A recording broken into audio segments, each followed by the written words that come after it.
যাদের হৃদয়ে আছে আল্লাহর ভয়, তারা কবু পথ ভুলে যায় না।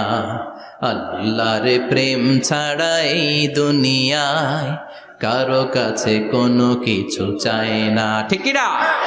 যাদের হৃদয়ে আছে আল্লাহর ভয়, তারা কবু পথ ভুলে যায় না। আল্লাহর প্রেম ছাড়া এই দুনিয়ায় কারো কাছে কোনো কিছু চায় না। রাতের আধারে যারা সেজদাতে রয়, দু চোখের শ্রুতে নদী যেন বয়। রাতের আধারে যারা সেজদাতে রয়, দু চোখের শ্রুতে নদী যেন বয়। ছলনার হাতছানি যতই ডাকুক, ছলনার হাতছানি যতই ডাকুক, পেছনে ফিরেও সে তাকায় না। যাদের হৃদয়ে আছে আল্লাহর ভয়, তারা কবু পথ ভুলে যায় না। আল্লাহর প্রেম ছাড়া এই দুনিয়া কারো কাছে কোনো কিছু চায় না। চিৎকার করে বলেন ঠিক কিনা? চলো বিশ্বনবীর 3টা কথা বলবো বলেছিলাম। প্রথম কথা ছিল দেখতে কেমন ছিল। অনেক কথা এত বলা যাবে না, সংক্ষেপে বললাম যে বিশ্বনবীর আচরণ কেমন ছিল। এখন শুনবো, শেষ কথা বলে যাই, বিশ্বনবীর ইন্টেলেকচুয়াল পাওয়ার কেমন ছিল, ওনার বুদ্ধিমত্তা কেমন ছিল। বিশ্বনবী ভালো মিডিয়েটর ছিলেন, বিশ্বনবী ভালো মধ্যস্থতাকারী ছিলেন। ঝগড়া লাগলে মিলাই দিতে পারতেন চমৎকার। সুবহানাল্লাহ। বাড়িতে যায়া জিমায় পড়ছেন? স্বামী স্ত্রীর মধ্যে ঝগড়া লাগলে মিলাইয়া দিতেন, বন্ধু বন্ধু ঝগড়া মিলাইয়া দিতেন, সমাজে সমাজে মারামারি মিলাইয়া দিতেন। মক্কা থেকে মদিনায় যখন গেলেন, মদিনায় 120 বছরের একটা যুদ্ধ চলছিল, কেউ যুদ্ধটা থামাতে পারে না। বিশ্বনবী 7 দিনের ব্যবধানে যুদ্ধ থামিয়ে দিলে। Intellectual capacity, very good mediator. এজন্য বিশ্বনবীর উম্মত যারা, তাদের অভ্যাস হবে ঝগড়া লাগায় দেওয়া যাবে না, মিলায় দিতে হবে, ঠিক কিনা? বিশ্বনবী ভেরি গুড মিডিয়েটর ছিলেন। বিশ্বনবী লজিক্যাল এবং রেশনাল ছিলেন, বুদ্ধিমত্তাকে কাজে লাগাতেন। এক সাহাবী এসে বলে, নবী ইযান লি বিজিনা, আমারে জিনার অনুমতি দেন। কিসের অনুমতি? কার কাছে অনুমতি চাইলো? অন্যান্য সাহাবারা এই যুবক ছেলেটাকে ধমকাতে লাগলো, বসো, এই মিয়া বসো, বিশ্বনবীর কাছে কি কথা বলে এগুলা? ওই যুবক বসে রইল। বিশ্বনবী কাজ সারালেন, এরপর বললেন, আইনা শাবাব, ওই যুবকটা কোথায়, এদিকে আসো, কি চাইছো বলো। কয়, বিশ্বনবী আপনি আমারে জিনা করার অনুমতি দেন। বিশ্বনবী যুবকটারে কাছে ডেকে আনলেন, বললেন, ও যুবক, তোমার ঘরে বোন আছে কিনা? কয় আছে। তোমার বোনের সাথে কোনো পুরুষ জিনা করুক, তোমার কেমন লাগবে? সে বলে, আমি এই পুরুষটারে হত্যা করব। হত্যা করবা? ওকে, ডান। তোমার ঘরে মা আছে কিনা? আছে। তোমার মায়ের সাথে পর পুরুষ জিনা করবে, কেমন লাগবে? আমি সাইজ করবো ওরে। তোমার ঘরে স্ত্রী আছে কিনা? আছে। তোমার স্ত্রীর সাথে যদি কেউ জিনা করে কেমন লাগবে? বলে, আমি তারে ছাড়বো না।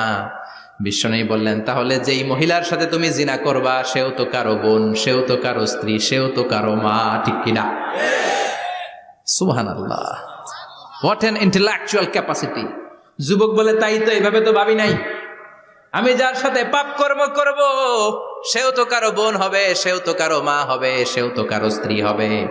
ও নবী, আপনি আমারে মাফ করে দেন, আমার জন্য দোয়া করে দেন, যেন তাকওয়ার উপর জীবন প্রতিষ্ঠা করতে পারি। লজিক্যালি জিনিসকে সলভ করার চেষ্টা করতেন। মুআয ইবনে জাবালকে বিশ্বনবী সাল্লাল্লাহু আলাইহি ওয়াসাল্লাম ইমাম বানিয়ে পাঠালেন। উনি ইমামতি করতে গেলেন এক মসজিদে। মাগরিবের সালাতে উনি লম্বা কেরাত ধরলেন। এশার নামাজ শুরু করলেন সূরা বাকারা দিয়ে, কোরআনের সবচেয়ে ছোট সূরা।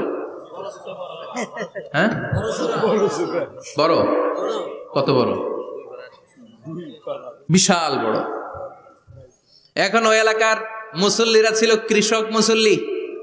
এক কৃষক মুসল্লি সাহাবী নামাজের পেছনে দাঁড়ালেন, দেখলেন বাকারা দিয়ে ধরছে, কেরাত শেষ হয় না, আর দাঁড়িয়ে থাকতে পারে না, পায়ে ব্যথা করে, পিঠে ব্যথা করে।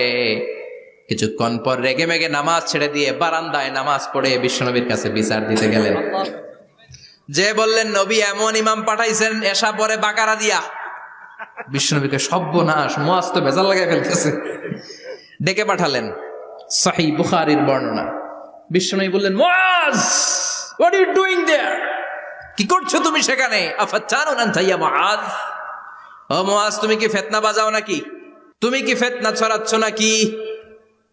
খেটে খাওয়া মানুষ, কৃষক মানুষ, মাঝারি সাইজের কত সুন্দর সূরা আছে, ওয়াদ-দুহা ওয়াল-লাইলি ইযা সাজা, আল কারিআতু মাল কারিআ, আসনা নাই, আলহাকুমুত তাকাসুর, আসনা নাই, এগুলো দিয়ে না পড়ে বড় বড় সূরাতুল্লাহ কেন্দ্রে মুআজ, আফাতানুন আনতা ইয়া মুআজ, তোমারে কি আমি অ্যাপয়েন্টমেন্ট দিছি তুমি ফিতনা বাজাবা?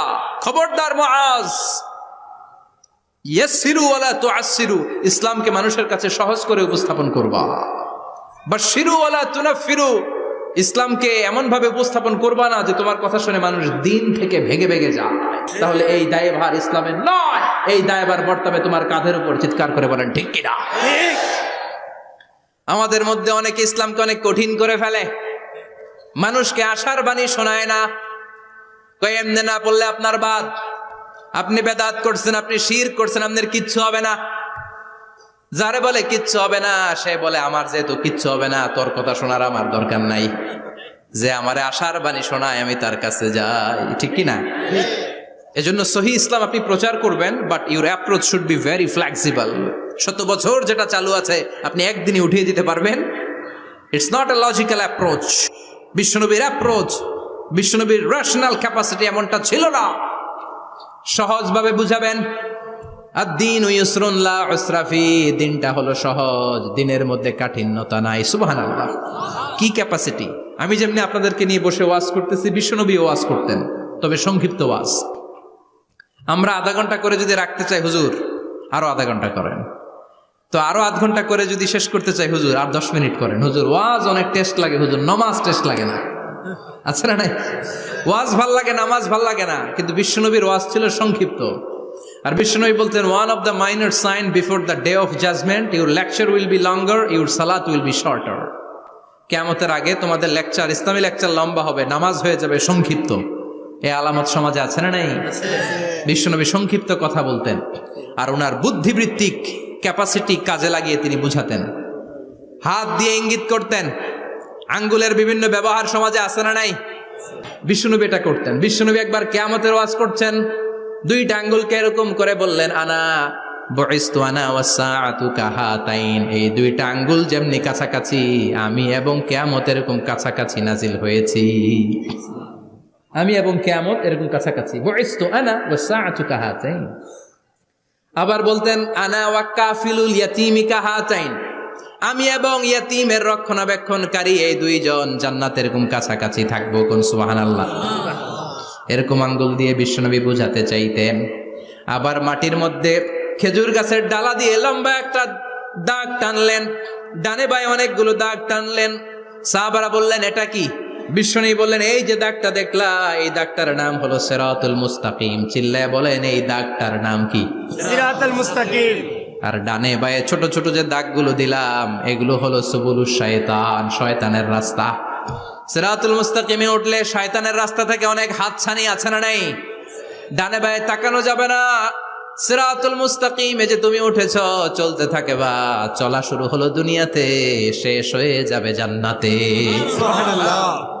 বিশ্বনবী মাঝে মাঝে বুঝানোর জন্য প্রশ্ন করতেন, কারণ প্রশ্ন ছুড়ে দিলে মানুষের মধ্যে জানার আগ্রহ বাড়ে না কমে? কথা বলেন। আমি যদি একটা প্রশ্ন করি আর বললাম উত্তর দেন, কেউ পারতেছেন, একটু ঠেকা ঠেকা ভাব, ঠেকে যাচ্ছেন, তখন হুট করে উত্তরটা বললে এটার জীবনে ভুলবেন না, ভুলবেন? কারণ ওই যে ঠেকছেন, শিখছো কোথায়? ঠেকছি যেথায়। ঠিক কি না? বিশ্বনবী প্রশ্ন করতেন। বিশ্বনবীর এই প্রশ্নটা বলে শেষ করছি। বিশ্বনবী সাহাবাদের মাঝখানে ওয়াজ করতেছেন আর বলতেছেন, ইন্না মিনা শাজারি শাজারা লা ইয়াসকুতু ওয়ারাকুহা মাসালুহু কামাসালিল মুসলিম। বললেন, আমাদের এই ভূখণ্ডে এমন একটা গাছ আছে, যেই গাছের পাতা ঝরে না, এই গাছের দৃষ্টান্ত মুমিনের দৃষ্টান্তের মতো। বলো তো গাছটা কি? কে জানো? কেউ কথা কয় না। কি গাছ? কি গাছ? কেউ কথা কয় না, কেউ বলতে পারে না। কেউ বলে শাজারাতুল বাওয়াদি, ওই ক্যাকটাস গাছ, পাহাড়ি গাছ, ওই গাছ, সেই গাছ, কেউ বলতে পারে নাই। বিশ্বনবী বললেন, কেউ পারো নাই? সঠিকটা শুনে নাও, ইন্নাহা নাখলা, এটা খেজুর গাছ। সুবহানাল্লাহ পড়েন। সাহাবীরা ভাবছে এটা তো ঘরের পাশে আছে, এটা মনে কয় নাই। সব ঘরের চিপায়, আরব দেশে খেজুর গাছ, সাহাবারা ভাবছে এটা তো ঘরের গাছ, এটা মনে হয় জিজ্ঞেস করে না, এই জন্য দূরে দূরে চিন্তা করছে, কোন সুবহানাল্লাহ। সব সাহাবীরা বাড়িতে ফিরে গেলেন। ওমরে ফারুক, ওনার ছেলে আব্দুল্লাহ ইবনে ওমরও গেল। আব্দুল্লাহ বলে, আব্বা, বিষ্ণুনবী যে জিজ্ঞেস করেছিল, বলো তো কোন গাছের পাতা ঝরে না, যে গাছের দৃষ্টান্ত মুমিনের দৃষ্টান্তের মতো, আপনারা কেউ পারেন নাই, আমি কিন্তু জানতাম এটা খেজুর গাছ। ওমরে ফারুক বললেন, বেটা কইলি না কেন? কইতে পারলে নবীর সামনে আমার কলিজাটা এত বড় হয়ে যেত। আমার কলিজার টুকরা ছেলে পেড়েছে, কেউ পারে নাই। আব্দুল্লাহ বলে, বাপ চাচা আপনারা কেউ পারেন না, আমি কই কেমনে? শরম লাগছে, শরম। সুবহানাল্লাহ কইবেন না? QA session, questioning answering session করে বিশ্বনবী সাহাবাদেরকে শিখাতে চাইতেন।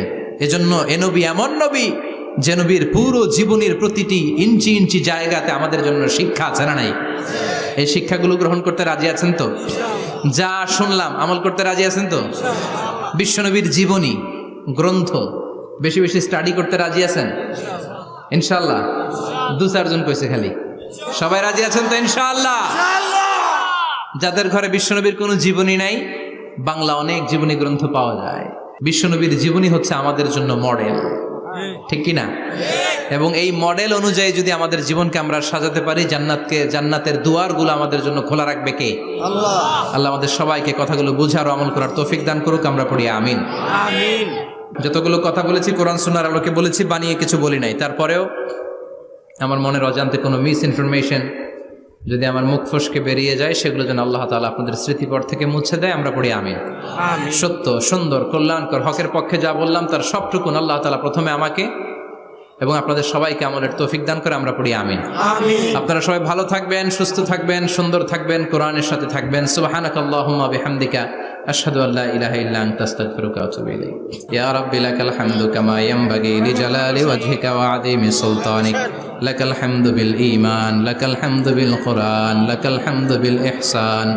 রাব্বানা যালামনা আনফুসানা ওয়া ইল্লাম তাগফির লানা ওয়াতারহামনা লানাকুনান্না মিনাল খাসিরিন। রব্বুল আলামিন গভীর রাত বিশ্ব নবীর জীবনী থেকে চমৎকার কিছু কথা শুনে আমরা তোমার দরবারে দুটি হাত পেতে দিলাম। আমাদের হাত দুইখানা তুমি কবুল আর মঞ্জুর করে দাও। আমরা সবাই গুনাহগার, গুনাহমদের বেশুমার, এমন কোনো গুনাহ নাই আমরা করি নাই। রব্বুল আলামিন তোমার কাছে ক্ষমা চাই, আমাদের সবাইকে তুমি মাফ করে দাও। আব্বা আম্মা, দাদা দাদি, নানা নানি, চাচা চাচি, খালা খালু, মামা মামি, পাড়া প্রতিবেশী, দেশি কেশি, সবাইকে মাফ করে দাও। আমাদের যত আত্মীয় স্বজন কবরের বাসিন্দা, প্রত্যেকের কবরগুলোর জান্নাতের বাগান বানিয়ে দাও। রব্বুল আলামিন আজকের এই কোম্পানিগঞ্জের বাজারের মধ্যে আমার শ্রমিক ভাইয়েরা সারাটা দিন খাটাখাটুনি করে তোমার এই কোরআনের বাগানটারে সফল করেছে। আল্লাহ, টাকা দিয়ে, পয়সা দিয়ে, বুদ্ধি দিয়ে, পরামর্শ দিয়ে যারা আজকে এই কোরআনের বাগানকে সফল করলো, কিয়ামতের দিন কঠিন মুসিবতের কালে আজকের এই মাহফিলটারে তুমি আমাদের নাজাতের ওসিলা বানিয়ে দাও। এলাকার প্রতিটা ফ্যামিলিকে তুমি জান্নাতি ফ্যামিলি হিসেবে কবুল করে নাও। আমাদের ছেলে মেয়েগুলোরে তুমি মানুষের মতো মানুষ বানাও। আমাদের সংসারের সুখ শান্তি তুমি বাড়িয়ে দাও। 5 ওয়াক্ত সালাত যেন জামাতের সাথে আদায় করতে পারি, তৌফিক দাও। প্রতিদিন কোরআন যেন অধ্যয়ন করতে পারি, তৌফিক দাও। বিশ্ব নবীর জীবনী গ্রন্থ পড়ে পড়ে জীবনটা যেন আলোকিত করতে পারি, তৌফিক দাও। আমার দেশের উপর তুমি তোমার খাস রহমত নাজিল করো আল্লাহ। তোমার স্পেশাল রহমতের চাদর দিয়ে আমার বাংলার জমিনের 56,000 বর্গ মাইলকে তুমি ঢেকে দাও। সামনে আমাদের জাতীয় নির্বাচন, দাঙ্গা হাঙ্গামা, মারামারি, অস্থিরতা থেকে আমার দেশটারে হেফাজত করো আল্লাহ। এমন নেতা নেত্রী তুমি আমাদের জন্য নির্ধারণ করে দাও যাদের হাতে ইসলাম নিরাপদ, কোরআন নিরাপদ। কোরআনের পক্ষে কথা বলতে যে যারা জুলুমের শিকার, আল্লাহ তুমি তাদেরকে হেফাজত করো। তুমি ধৈর্য ধারণ করার তৌফিক দাও রব্বুল আলামিন। কতদিনের হায়াত নিয়ে, সময় নিয়ে ক্ষণিকের দুনিয়ার বুকে বসে আছি আমরা জানি না। যতদিন বাঁচবো তোমার গোলামের মতো বাঁচার তৌফিক দাও রব্বুল আলামিন। যতদিন বাঁচবো হকের পক্ষে কথা বলার তৌফিক দাও। আর এই ক্ষণস্থায়ী দুনিয়া ছেড়ে পরপারে যেদিন পাড়ি জমাবো ওই বিদায় মুহূর্তে বিশ্বনবীর নূরানি চেহারাটা দেখে দেখে বিশ্বনবীর শেখানো এই মধুর কালিমাটুকুন জপতে জপতে ঈমান নিয়ে যেন আমরা সবাই বিদায় নিতে পারি। লা ইলাহা ইল্লাল্লাহু মুহাম্মাদুর রাসূলুল্লাহ।